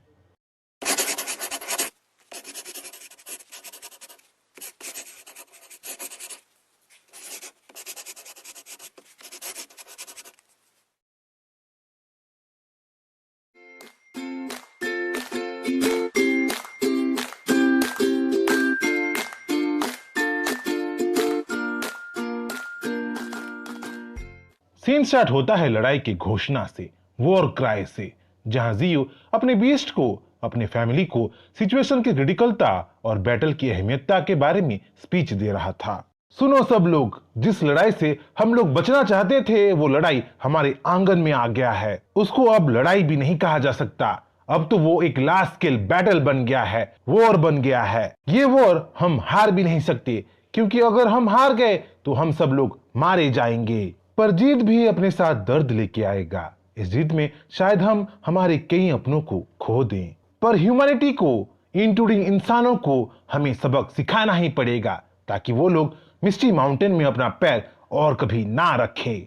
कल का बैटल हमारी जिंदगी और मौत का फैसला करेगा। प्रिपेयर हो जाओ सब लोग, वॉर के लिए, अपने घर को इन्वेडर से बचाने के लिए। जियू का स्पीच हर एक बीस्ट के अंदर गूसबम्स ले आया था। गोरिल्लास दहाड़ने लगे थे, फॉल्कन्स और क्रेन चीखने लगे थे। जियू का बीस्ट आर्मी बर्सर्क मोड में आ गया था। पर जियू की आर्मी में एक ऐसा आदमी भी था जो जहाज का चूहा था, मुसीबत के टाइम पहले भागना चाहता था। लैंग फैंग बैटल की खबर पाते ही कैनियन से भागना चाहता था, पर सच में उसके पास दिल है या नहीं, बीस्ट को अपना फैमिली मानता है या नहीं, ये जल्द ही पता चलने वाला था। जहां जियू की आर्मी में 10 इलीट बीस्ट थे, लेवल 9 का white tiger, fast transcend level का एम्परर एलिगेटर, लेवल 8 का गोल्डन आंट, लेवल 7 का गोल्डन मंकी, लेवल 5 का व्हाइट क्रेन, लेवल 7 का आर्मर म्यूटेंट बोर, लेवल 7 का विंड मैंटिस, लेवल 7 का हनीपुट बैजर, लेवल 5 का किंग कॉन्ग, लेवल 8 का ग्रीन एश थे।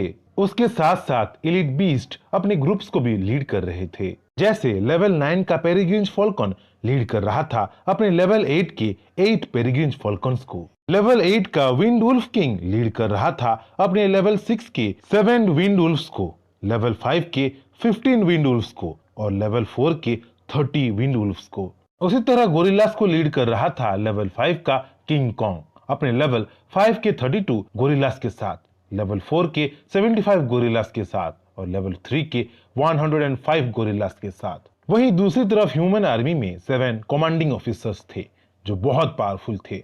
उनके साथ 75 fighter jets, 100 tanks, 50 aircraft artilleries, 50 aircraft missile vehicles, 1000 transcendental force, 2000 genetically modified force, 5000 special operating force, 40,000 infantry, 600 artillery, 400 armoured corps, 150 air defence, 100 scout और 98 communication corps थे।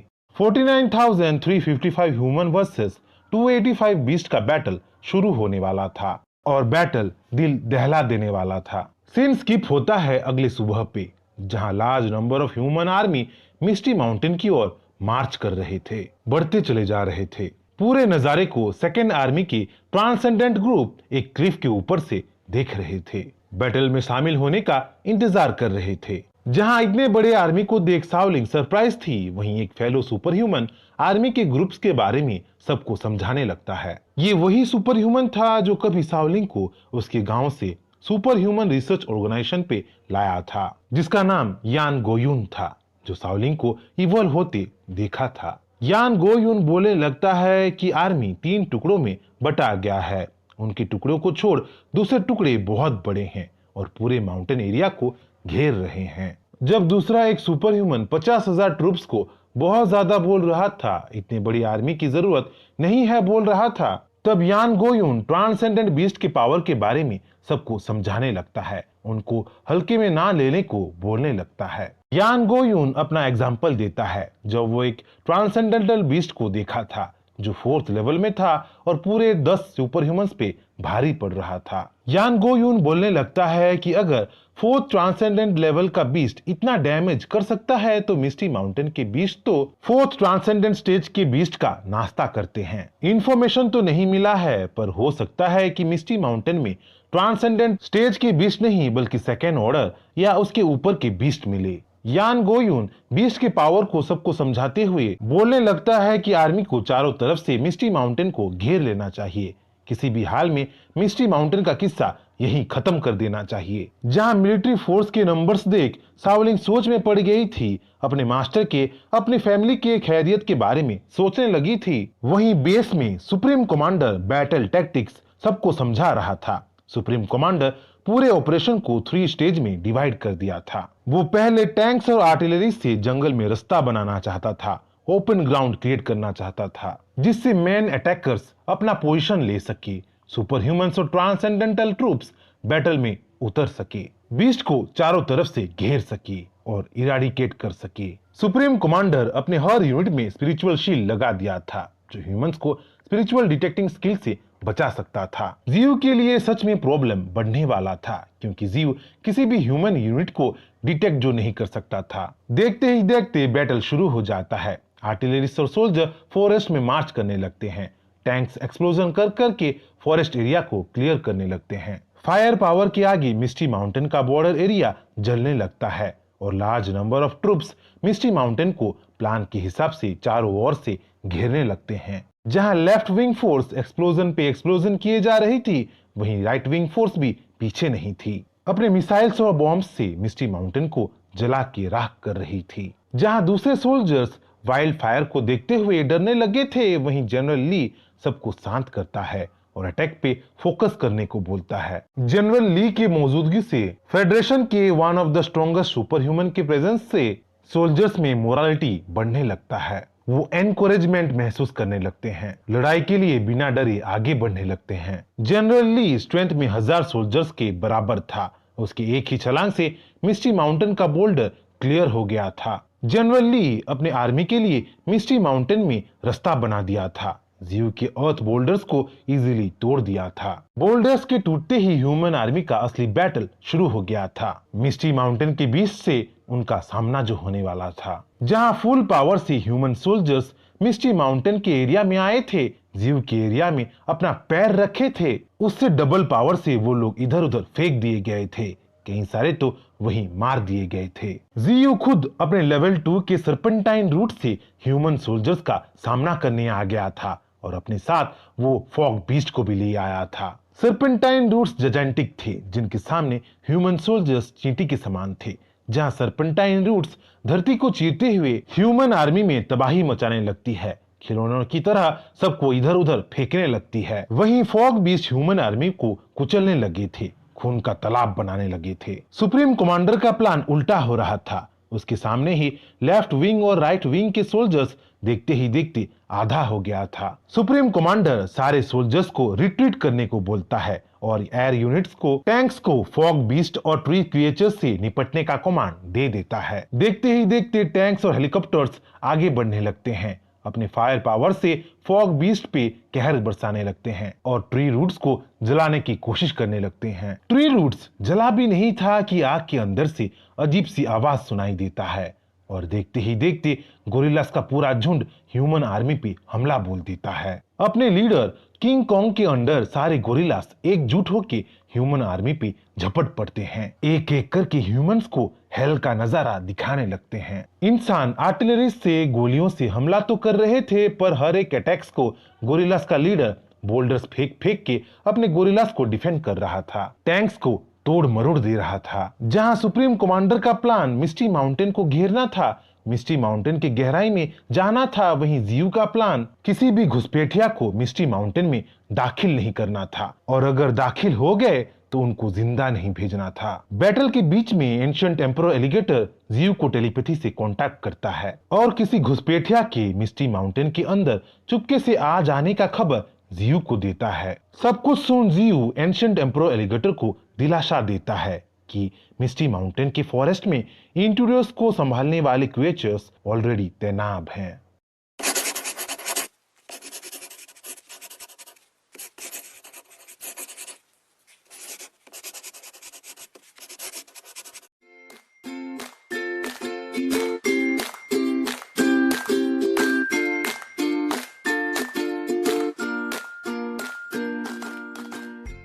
Scene start होता है military base पे, जहां कमांडर्स रूटेट कर चुके थे। General ली और सुप्रीम कमांडर मिलके नेक्स्ट प्लान बनाने लगे थे। सुप्रीम कमांडर बोल रहा था कि वहां 50,000 ट्रूप्स हैं, 100 टैंक्स हैं, 75 हेलीकॉप्टर्स हैं, 1,000 ट्रांसेंडेंटल फोर्स हैं और 2,000 जेनेटिकली मॉडिफाइड फोर्स हैं। उन सब के साथ साथ चाइना फेडरेशन के मोस्ट पावरफुल मिलिट्री सोल्जर्स भी हैं। पर उनका मेन टारगेट एम्परर क्रोकोडाइल नहीं है, बल्कि मिस्टी माउंटेन में छिपा मास्टरमाइंड है, जो छिप के पूरा खेल खेल रहा है। सुप्रीम कमांडर जनरल ली को बोलने लगता है कि प्लान थोड़ा चेंज करना पड़ेगा, क्योंकि ओरिजिनल प्लान जिसमें आर्मीज को पीछे रखा गया था, दूर से अटैक करने को बोला गया था, अब फेल हो गया था। अब फॉग बीस्ट सामने से अटैक कर रहे थे, फ्रंट लाइन पे हमला करने लगे थे, जैसे कि वो लोग ह्यूमंस की स्ट्रेटेजीज को समझ गए थे। सुप्रीम कमांडर के हिसाब से टाइम कम था, क्योंकि जल्द ही सेकेंड स्पिरिचुअल टाइड आने वाला था और बैटल से सुप्रीम कमांडर को यह भी पता चल गया था कि सारे बीस्ट का लीडर बहुत शातिर है और पावर लेवल में शायद फर्स्ट या सेकेंड ऑर्डर का है। सुप्रीम कमांडर सबको जल्दी से जल्दी अपने मूव्स चलने को बोलता है, क्योंकि वो और ज्यादा टाइम बर्बाद नहीं कर सकते थे, एनिमीज को वो इवॉल्व होने नहीं दे सकते थे। दूसरी तरफ जियू का बैटल स्ट्रेटेजी भी सिंपल सा था। जियू अपने फॉग बीस्ट, सेकेंड लेवल के रूट्स और गोरिल्ला आर्मी के साथ मिस्टी माउंटेन के साउदर्न पार्ट को डिफेंड कर रहा था। वहीं ईस्ट के फॉरेस्ट में mutant warthog, golden monkey, honeypot badger और कुछ विंडुल्स तैनात थे और नॉर्थ में ancient emperor alligator defence position में था। मिस्टी माउंटेन के वेस्ट को व्हाइट टाइगर, कैनकिन, कुछ विंडुल्स और क्रेन डिफेंड कर रहे थे। वहीं नॉर्थ वेस्ट रीजन में लैंगफैंग अपने टीम बीस्ट के साथ न्यूट्रल मोड में था और वक्त आया तो अपनी टीम बीस्ट को डिफेंड भी वो कर सकता था। पेरेग्रिन्स फॉल्कन्स आसमान से साउथ वेस्टर्न एरिया की स्काउटिंग कर रहे थे, घुसपैठियों से निपटने को तैयार बैठे थे। खुद जियू मिस्टी माउंटेन के सेंटर में था और पूरे ऑपरेशन को कंट्रोल कर रहा था। उसके सामने थे विंड मैंटिस और गोल्डन आंट, जो इंट्रूडर्स पे कहर बरसाने को तैयार थे, निपटने को तैयार थे। पर फिर भी सबकी नजरों से बच के चाइना फेडरेशन की आर्मी मिस्टी माउंटेन में घुस चुकी थी और इस मिशन में स्पिरिचुअल शील्ड सबसे इंपॉर्टेंट पार्ट निभा रही थी। स्पिरिचुअल शील्ड ह्यूमंस को सबकी नजरों से बचा रही थी। एक तरीके से वो ह्यूमंस को बीस्ट की नजरों में इनविजिबल कर दी थी। नेक्स्ट इन्वेजन शुरू हो गया था। जहां जियू साउदर्न रीजन को बचाने में लगा था, वहीं ह्यूमंस मौके का फायदा उठाते हुए वेस्टर्न रीजन में इन्वेजन शुरू कर दिया था। जंगल के अंदर सोल्जर्स चुपके से घुस जाते हैं, पर उनके स्वागत करने के लिए वहां बीस्ट पहले से मौजूद होते हैं। सोल्जर्स गोलियों की बौछार करने लगते हैं, पर कैनकिन अपने रेड वाइन्स से सोल्जर्स पे भारी पड़ने लगती है। रेड वाइन्स को उनके आर पार कर देती है। सोल्जर्स में डर का माहौल शुरू हो गई थी। उनकी नजरों में उनके सामने एक विच जो आ गई थी, एक विच जो प्लांट को कंट्रोल कर रही थी। सोल्जर्स पे वो कहर बरसा रही थी। फिर भी फायरिंग रुक नहीं रहा था। धीरे धीरे सोल्जर्स का आना बढ़ता चला जा रहा था। उसी इंक्रीजिंग सोल्जर्स को रोकने व्हाइट टाइगर आ जाता है और अपने तेजदार पंजों और दांतों से खून का नदियां क्रिएट करना शुरू कर देता है। बैटल में व्हाइट क्रेन और विंड वुल्फ भी कूद पड़े थे और सोल्जर्स को चीर फाड़ दे रहे थे। तभी वहां एक एक्सप्लोजन होता है। कहीं से एक मिसाइल आके बीस्ट को थोड़ा बहुत घायल कर देता है। ह्यूमंस की ओर से दो genetic transcendental super humans battle में कूद चुके थे और म्यूटेंट बीस्ट से लड़ने को एक्साइटेड हो रहे थे। दोनों सुपर ह्यूमंस जेनेटिकली मॉडिफाइड हुए थे और अपने अंदर बीस्ट का जीन्स कैरी कर रहे थे। एक था लायन जो लेवल 8 में था और जो अपने नाम के हिसाब से एक ह्यूमन लायन में ट्रांसफॉर्म हो सकता था, और दूसरी थी यान लेइलिंग जो लेवल 9 में थी, जो अपने बॉडी में एक कैट के जीन को कैरी कर रही थी। यान लेइलिंग हाल ही में मॉडिफाइड हुई थी और कैट के पावर्स को यूज कर सकती थी। ये वही लेइलिंग थी जो प्रोफेसर को मार दी थी और शाओलिंग से नफरत करती थी। वही लेइलिंग खुशी खुशी बीस्ट से लड़ने को आर्मी में शामिल हो गई थी। उनके सामने थे लेवल 6 के कुछ विंडुल्स, लेवल 9 का व्हाइट टाइगर और लेवल 7 की थॉर्न। जहां बीस्ट सुपर ह्यूमंस की एंट्री मारने से कॉशियस थे, डिफेंस पोजीशन में आ चुके थे, वहीं सुपर ह्यूमंस लड़ने को उत्सुक थे, जल्द से जल्द बीस्ट को मारना चाहते थे। मुझे नहीं लगा था कि तुम लोग मिसाइल से बच पाओगे, क्योंकि वो मिसाइल बीस्ट से निपटने को बनाया गया था। यान लेइलिंग, तुम उस विच से और उन वुल्फ से लड़ो, मैं इस टाइगर से निपटूंगा, बोल के लायन एक वेयर लायन में ट्रांसफॉर्म हो जाता है और व्हाइट टाइगर की ओर तेजी से झपटता है। देखते ही देखते किंग ऑफ बीस्ट का बैटल शुरू हो जाता है। दूसरी ओर मिस्टी माउंटेन के ईस्टर्न पार्ट में भी इन्वेडर्स घुस गए थे और गोलियों की बौछार शुरू कर दिए थे। जहां गोल्डन मंकी ईस्टर्न पार्ट को डिफेंड करते हुए सोल्जर्स को नाजुक पार्ट में मारते हुए उनको नानी याद दिला रहा था, वहीं वॉरहॉग कई सारे सोल्जर्स को किक करते हुए डैश अटैक करते हुए नॉकआउट कर रहा था। वहीं हनीपॉट बैजर भी था जो अपने रफ्तार से, इलेक्ट्रीफाइंग मूव से और थंडरबोल्ट शॉक से सोल्जर्स को चारों खाने चित कर रहा था, बेहोश कर रहा था। वॉरहॉग, गोल्डन मंकी और हनीपॉट बैजर की जोड़ी जबरदस्त थी, जो अपनी कॉम्बाइन अटैक से सोल्जर्स की अधमरी बॉडीज बिछा दी थी। जहां अपने विक्ट्री से तीनों बीस्ट चीयर कर रहे थे, खुशियां मना रहे थे, वहीं उनकी खुशियों को ग्रहण लगाने कोई चुपके से वहां आ चुका था, जिसे गोल्डन मंकी अपने स्टिक से मारने की कोशिश तो किया था पर मार नहीं पाया था, बल्कि एनिमी के एक ही वार से गोल्डन मंकी दूर जा गिरा था। बीस्ट का सामना करने ट्रांसेंडेंटल फोर्स का वेनमस स्कॉर्पियन वहां आ चुका था, जो लेवल 6 में था और नाम के हिसाब से स्कॉर्पियन के वेनमस पॉइजन्स को यूज कर सकता था, जो एक ही झटके में गोल्डन मंकी को दूर फेंक दिया था और उसके बॉडी में अपना पॉइजन इंजेक्ट कर दिया था। जहां स्कॉर्पियन अपने डेडली पॉइजन के बारे में तारीफ कर रहा था, गोल्डन मंकी मर जाएगा बोल के दावा कर रहा था, वहीं गोल्डन मंकी की हालत देख हनीपॉट बैजर गुस्से से उबलने लगता है और अपने इलेक्ट्रीफाइंग स्पीड से स्कॉर्पियन पे हमला कर देता है। पर हनीपॉट बैजर के अटैक को बीच में ही कोई रोक लेता है और हनीपॉट बैजर को जमीन में पटक देता है। स्कॉर्पियंस के एलाइज आ चुके थे,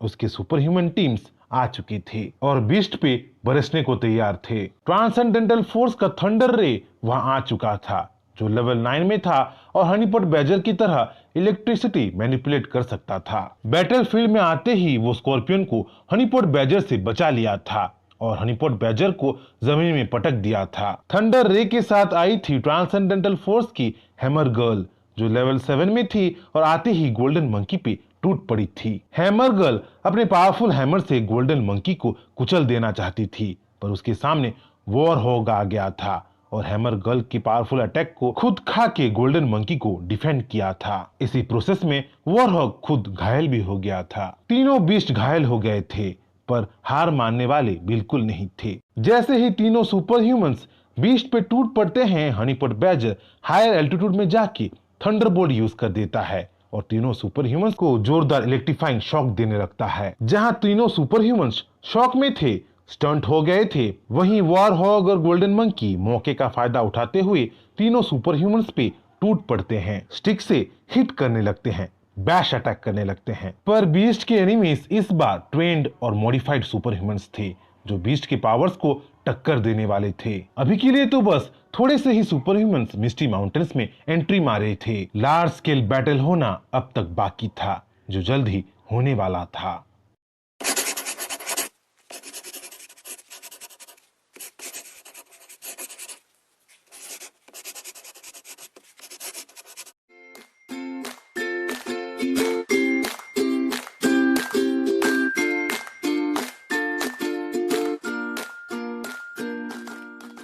सीन स्टार्ट होता है एक्सप्लेनेशन से। एक्सप्लेनेशन यूनिटी इन पावर से। जैसे एक लोकस्ट अकेला कमजोर होता है और आसानी से किसी का भी शिकार बन जाता है, पर वही लोकस्ट जब झुंड बन के आता है तो चारों तरफ बर्बादी फैला देता है। बड़े से बड़े जीव के अंदर वो डर का एहसास महसूस करवाता है। यहाँ तक कि ह्यूमंस भी लोकस्ट के झुंड को, प्लेग को हैंडल करने में प्रॉब्लम्स फेस करते हैं। उसी लोकस्ट की तरह बीस्ट भी एकजुट हो गए थे और स्कॉर्पियन, थंडर रे और हैमर गर्ल को हरा दिए थे। पर इस लड़ाई से गोल्डन मंकी बहुत घायल हो गया था और पॉइजन के पेन से तड़प रहा था। बीस्ट अपने आप को संभाले भी नहीं थे कि सोल्जर्स की नेक्स्ट वेव आ जाती है और गोल्डन मंकी, वारहॉग और हनीपॉट बैजर पे गोलियों की बौछार करने लगती है। कॉन्टिन्यूअस अटैक से तीनों बीस्ट परेशान होने लगे थे और ह्यूमंस पे सामने से अटैक करने लगे थे। जहां हनीपॉट बैजर अपने थंडर स्पार्क से ह्यूमंस पे बिजली गिरा रहा था, वहीं वॉरहॉग अपने मजबूत स्नाउट से, टस्क से सोल्जर्स को कुचलता चला जा रहा था। पर बीस्ट लड़ते लड़ते थकने लगे थे। ऊपर से गोल्डन मंकी पे पॉइजन का असर बढ़ता चला जा रहा था। वो दर्द के मारे कुछ नहीं कर पा रहा था। इसी मौके का फायदा उठाते हुए थंडर रे उठ खड़ा होता है और गोल्डन मंकी पे डेडली वार करने लगता है। जहां गोल्डन मंकी सोच लिया था कि वो मरने वाला है, वहीं वॉरहॉग थंडर रे के अटैक के बीच में आ जाता है और गोल्डन मंकी को ऐन वक्त पे बचा लेता है। थंडर रे का अटैक बहुत पावरफुल था। वो अपनी ब्रूटल फोर्स से वॉरहॉग के बॉडी के अंदर अपना हाथ घुसेड़ देता है। अपने पावरफुल फोर्स से वॉरहॉग के धड़कते दिल को ही पिचक देता है। वॉरहॉग को वही मार देता है। ये सब देख हनीपॉट बैजर और गोल्डन मंकी सहम से जाते हैं। इमोशनल होके वहां रोने लगते हैं। जिस वॉरहॉग के साथ वो कई सारे सुनहरे पल बिताए थे, उसकी मोशनलेस बॉडी को वो देख नहीं पा रहे थे। फूट फूट के वो रोने लगे थे। पर बैटलफील्ड में डिस्ट्रैक्शन जानलेवा होता है। नजर हटी और दुर्घटना घटी जो कहा जाता है। ईस्टर्न पार्ट्स में रीइंफोर्समेंट आ चुके थे। बीस्ट के नहीं बल्कि ह्यूमन सोल्जर्स और सुपर ह्यूमंस वहां आ चुके थे। मौके का फायदा उठाते हुए एक सुपर ह्यूमन हनीपॉट बैजर को एनर्जी ब्लास्ट के साथ दूर फेंक देता है और अटैक करते हुए लाचार गोल्डन मंकी पे सारे सोल्जर्स मिलकर गोलियों की बौछार करने लगते हैं। पर हनीपॉट बैजर अपने दूसरे दोस्त को यूं मरने नहीं दे सकता था। दर्द पे भी वो उठ खड़ा होता है और एनिमल्स के बीच से हनीपॉट बैजर गोल्डन मंकी को वहां से बिजली की रफ्तार से भगा लेता है। दूसरी ओर सेंट्रल मिस्टी माउंटेन में भी ह्यूमन सोल्जर्स आ घुसे थे, पर विंड मैंटिस और गोल्डन आंट के पावर के सामने वो लोग नहीं टिक पाए थे। अपने तेजदार ब्लेड से और अटैक स्पीड से विंड मैंटिस और गोल्डन आंट सारे सोल्जर्स को वहीं खत्म कर दिए थे और दूसरों की हेल्प करने आगे बढ़ गए थे। उसी बीच व्हाइट टाइगर लायन से और दूसरे सोल्जर से लड़ते लड़ते बहुत घायल हो गया था। वहीं कैनकिन भी टायर्ड हो गई थी, लड़ते लड़ते खून से लथपथ हो गई थी। बैटल इतना भयानक था कि कई सारे विंडुल्फ में से सिर्फ एक ही वेस्टर्न रीजन का विंडुल्फ बचा था। पर बीस्ट का मेहनत खाली नहीं गया था। लड़ते लड़ते बीस्ट हजारों सोल्जर्स को मार दिए थे। बस सुपर ह्यूमन सोल्जर्स और रिसेंटाइज सोल्जर्स ही बचे थे। जहां लायन और लैंलिंग चारों बीस्ट से निपटने की तरकीबें सोच रहे थे, अकेले कैनकिन को टारगेट करने की सोच रहे थे, वहीं कुछ ट्रांसेंडेंटल ह्यूमंस रीइंफोर्समेंट बन के वहां आ जाते हैं। उन्हीं सुपर ह्यूमंस के बीच था गुल्ला, जो जेनेटिकली ट्रांसेंडेंट हुआ था और अपीयरेंस से वो ड्रैकुला जैसा लग रहा था, जिसका लेवल अननोन था और जिसे देख दूर से ही कैनकिन को गूज़बम्स आ रहा था। कैनकिन गुल्ला को देख समझ गई थी कि वो सब लोग मिलके भी गुल्ला का मुकाबला नहीं कर सकते हैं। उनकी उम्मीद बस गॉट्री ही है। पर लक शायद बीस्ट की तरफ था, क्योंकि गुल्ला सारे सुपर ह्यूमंस को जल्दी से जल्दी बीस्ट से निपटने को बोल के वहां से चला गया था। सारे सुपर ह्यूमंस चारों बीस्ट पे टूट पड़ते हैं, घमासान लड़ाई करने लगते हैं। जहां व्हाइट टाइगर अपने पंजों से, अपने नुकीली दांतों से सुपर ह्यूमंस को मारता चला जा रहा था, चीर फाड़ दे रहा था, वहीं विंडुल्फ और क्रेन भी पीछे नहीं थे। वो लोग भी सुपर ह्यूमंस को बार बार टक्कर दे रहे थे। वहीं कैनकिन भी थी, जो हार नहीं मान रही थी। अपने न्यू फैमिली को बचाने में पूरी कोशिश कर रही थी। अपने रेड वाइन से कैनकिन मल्टीपल सुपर ह्यूमंस पे कहर बरसा रही थी। बैटल घमासान चल रहा था। जहां बैटल में बीस्ट घायल हो रहे थे, कई सारे विंडुल्स मारे गए थे, वहीं कई सारे सुपर ह्यूमंस को भी वो अपने साथ आफ्टर लाइफ में ले गए थे। यहाँ तक कि लायन जो व्हाइट टाइगर से लड़ रहा था, बैटल में अपना एक हाथ खो बैठा था। तभी लैनलिंग फ्लैश ग्रेनेड यूज कर देती है और सारे बीस्ट को थोड़े टाइम के लिए अंधा कर देती है। उसी मौके का फायदा उठाते हुए लैनलिंग कैन किन पे जानलेवा वार कर देती है। दूसरी तरफ फ्रंट लाइन में भी एक्सप्लोसिव बैटल चल रहा था। ह्यूमन आर्मी लगातार मिसाइल्स और गोलियों की बौछार करता चला जा रहा था। वैसे ही जियू गोरिल्ला आर्मी को अपने रूट्स यूज करके एक्सप्लोजन से बचाता चला जा रहा था, गोरिल्लास को डिफेंड कर रहा था। जैसे ही एक्सप्लोजन रुकता, गोरिल्ला आर्मी अपने लीडर किंग कॉन्ग के कमांड से ह्यूमन आर्मी पे धावा बोल देते थे। वहीं बैटल में पेरिग्रिन फॉल्कन्स भी आ चुके थे, जो अपने मार्क 7 के स्पीड से हेलीकॉप्टर्स और दूसरे एरियल व्हीकल्स को तोड़ते चले जा रहे थे, चकनाचूर कर दे रहे थे। जहां जियू अपने बीस्ट की मदद करने की पूरी कोशिश कर रहा था, अपने रूट से गोरिल्ला आर्मी को डिफेंड करता चला जा रहा था, वहीं स्पिरिचुअल शील्ड यूज करके चुपके से जियू के पास कोई बढ़ता चला जा रहा था। पहले से ही स्पिरिचुअल शील्ड जियू के गले का कांटा बना बैठा था, सारे ह्यूमंस को जियू के नजरों से छिपा जो रहा था। क्योंकि स्पिरिचुअल शील्ड यूज करके जनरल ली जियू के पास पहुंच गया था, तो बैटल अब आमने सामने होने वाला था। शिकारी कौन और शिकार कौन जल्द ही पता चलने वाला था। Western part of misty mountain में भी हालत ठीक नहीं था, सिचुएशन क्रिटिकल हो रखा था। लैलिंग के अटैक से क्यानकिन बहुत घायल हो गई थी। लैलिंग क्यानकिन को सावलिंग की तरह ट्रीट करने लगी थी। लैलिंग क्यानकिन को जल्द से जल्द मार डालना चाहती थी, क्योंकि क्यानकिन लैलिंग को सावलिंग की याद दिला रही थी। यान लैलिंग क्यानकिन को मार डालने वाली थी, पर ऐन वक्त पे व्हाइट टाइगर वहां आ गया और क्यानकिन को यान लेलिंग के चंगुल से बचा लिया। जाओ, गॉड ट्री के पास चली जाओ, बैटल डेंजरियस हो गया है, बहुत सारे सुपर ह्यूमंस आने लगे हैं, यहाँ रहोगी तो तुम मारी जाओगी। पहली बार व्हाइट टाइगर बात कर रहा था, कम्युनिकेट कर रहा था। जिस व्हाइट टाइगर को सब बेवकूफ समझते थे, भोला भाला समझते थे, वो समझदार बन गया था। जिस व्हाइट टाइगर को क्यानकिन कब से ट्रेन कर रही थी, पढ़ा रही थी, वो व्हाइट टाइगर क्यानकिन को अब बचा रहा था। ये मूवमेंट बहुत इमोशनल था, पर उस मोमेंट को एंजॉय करने का टाइम अब तो बिल्कुल नहीं था, क्योंकि सबकी जिंदगी दांव पे जो लगा था। जैसे ही क्यानकिन व्हाइट टाइगर की बातें मानते हुए वहां से भागने लगती है, दूसरे सुपर ह्यूमंस उस पे अटैक कर देते हैं। पर सारे बीस्ट तो एक फैमिली थे, सभी एक दूसरे की ख्याल रखते थे।